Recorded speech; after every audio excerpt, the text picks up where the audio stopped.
Assalamualaikum warahmatullahi wabarakatuh. Perkenalkan, nama saya Tempu Adisi Hernisa. Saya dari kelas 3 PIJ Fakultas Tarbiyah Institut Agama Islam Darul Ulum Azhar. Di sini saya ingin menjelaskan video tentang pembelajaran kelas 4 untuk memenuhi tugas mata kuliah dari Buya Suhardi dalam mata kuliah Desain Pembelajaran. Baiklah, di sini saya mengambil materi kelas 4 fikih dengan tema tanda-tanda balik. Jadi muatan desain pembelajarannya itu ada 5 kategori. Yang pertama ada kompetensi dasar, kedua ada indikator, ketiga ada tujuan, keempat ada materi, dan kelima adalah kuis. Di sini ada yang pertama ada kompetensi dasar. Kompetensi dasar itu ada per kategori. Yang pertama ada menerima tanda-tanda balik sebagai ujian sekaligus anugerah Allah. Yang kedua ada menjalankan sikap tanggung jawab dalam berinteraksi dengan keluarga, teman, guru, dan tetangganya.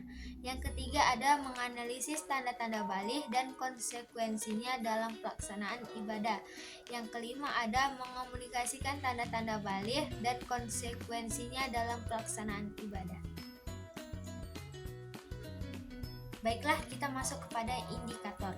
Indikator itu ada 4 kategori juga. Yang pertama ada mampu memahami tanda-tanda balik, kedua ada mengetahui apa itu haid, ketiga memahami apa itu ihtilam atau yang disebut dengan mimpi basah, yang keempat mampu mengetahui larangan bagi orang yang sedang haid dan ihtilam.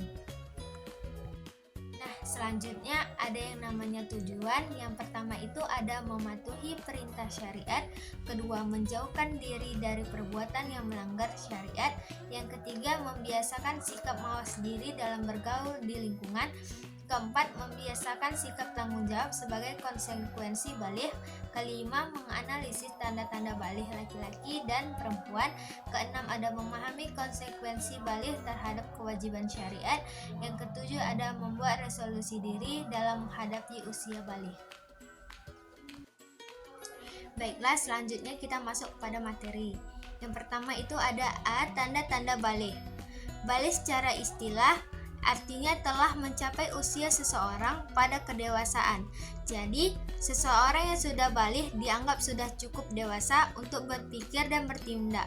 Oleh karenanya, balik dijadikan titik awal dalam pelaksanaan kewajiban-kewajiban syariat. Tanda-tanda balik berbeda antara laki-laki dan perempuan. Adapun tanda-tanda balik tersebut, yang pertama itu ada haid untuk anak perempuan yang berusia minimal 9 tahun. Yang kedua ada ihtilam atau yang disebut dengan mimpi basah untuk laki-laki yang berusia minimal 9 tahun. Yang ketiga ada mencapai usia 15 tahun, bisa sampai usia tersebut belum mengalami haid atau ihtilam.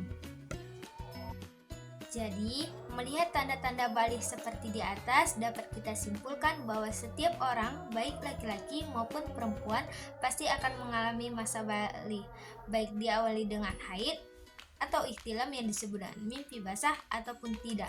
Lalu, bagaimana jika ada anak perempuan yang usianya kurang dari 9 tahun mengeluarkan dari darah kemaluannya? Bisakah itu disebut dengan haid? Nah, pembahasannya tentang ini akan diulas pada bab berikutnya. Selanjutnya kita masuk kepada materi haid. Pengertian haid. Apa yang disebut dengan haid? Secara bahasa, haid artinya aliran atau sesuatu yang mengalir. Sedangkan secara istilah, haid adalah darah yang keluar dari rahim seorang wanita pada waktu-waktu tertentu yang bukan karena disebabkan oleh suatu penyakit atau karena melahirkan. B. Waktu terjadinya haid. Apakah kamu tahu lama waktu haid? Waktu minimal haid adalah sehari semalam. Umumnya haid terjadi selama 6-7 hari dan maksimal lama waktu haid adalah 15 hari 15 malam. Selain itu, usia wanita yang haid minimal 9 tahun sampai ia menopause sekitar 50 tahun. Darah yang keluar kurang dari masa minimal haid atau lebih dari masa maksimal haid disebut sebagai darah istihadlah. Darah istihadlah adalah darah yang keluar dari kemaluan wanita di luar kebiasaan haidnya atau di luar waktu haid serta bukan disebabkan karena melahirkan.